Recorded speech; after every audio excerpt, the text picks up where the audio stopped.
This aligns with the science and technology AOLE. It develops curiosity around the world, about the world around them, and how things work, how the volcanic eruption,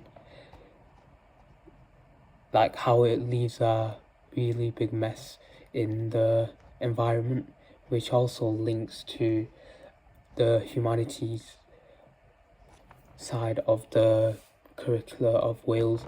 It's also linked to the statements of what matters, like exploring how materials change, how two of these materials, vinegar and soda,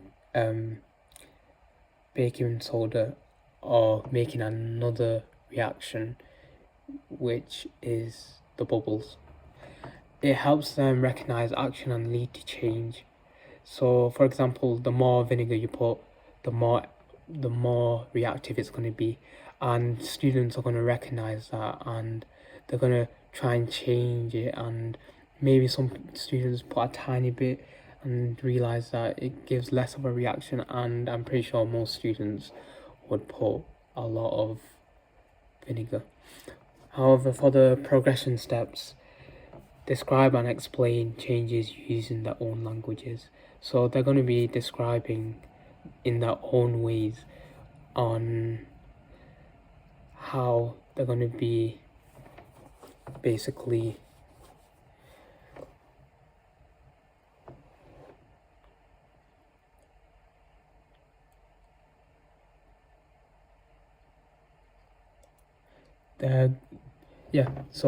some students age 3 to 5, they're going to be seeing bubbles. However, students aged higher, they're going to be encouraged to say like gas and what gas is really, and they will be encouraged to ask questions. There is no wrong or right answer. Well, there is right answers, but we wouldn't be saying like you've that is wrong. No, you would be saying like I could see why you'd be thinking that, and then you just correct them if or make them try again until they understand.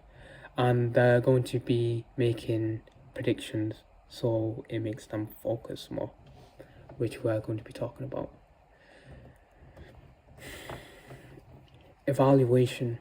Is this experiment appropriate? For foundations, it's really appropriate and really fun. So they're going to be more curious and more focused to see what happens. And the experiment is really fast to do.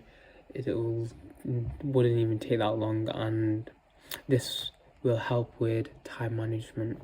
However, without effective teaching, guiding, learn.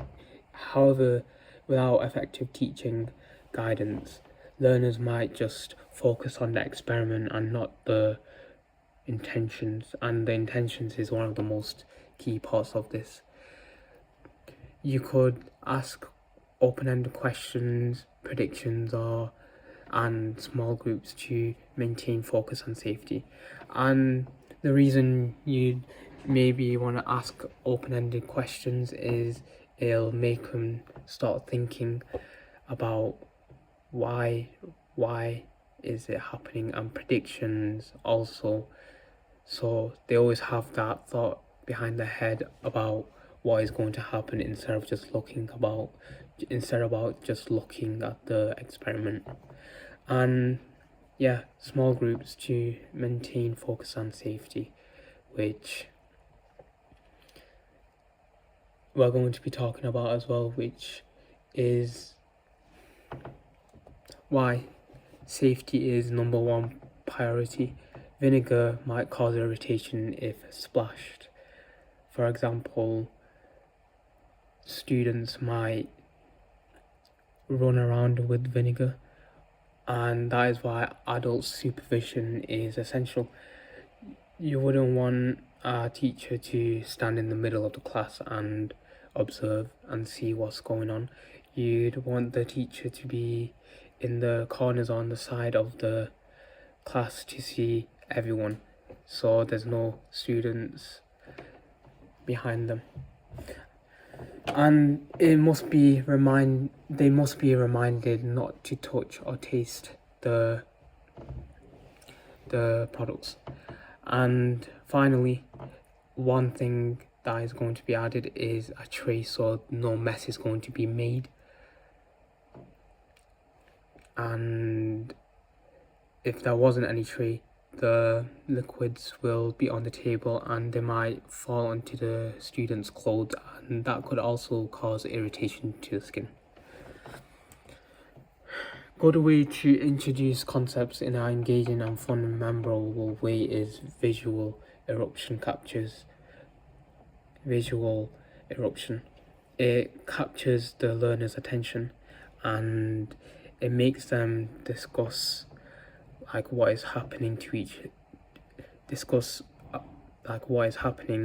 to each of their group friends, and they're going to be curious, and some students might be saying different things to other students, and my role for the teacher is to guide and ensure the learning as its purpose.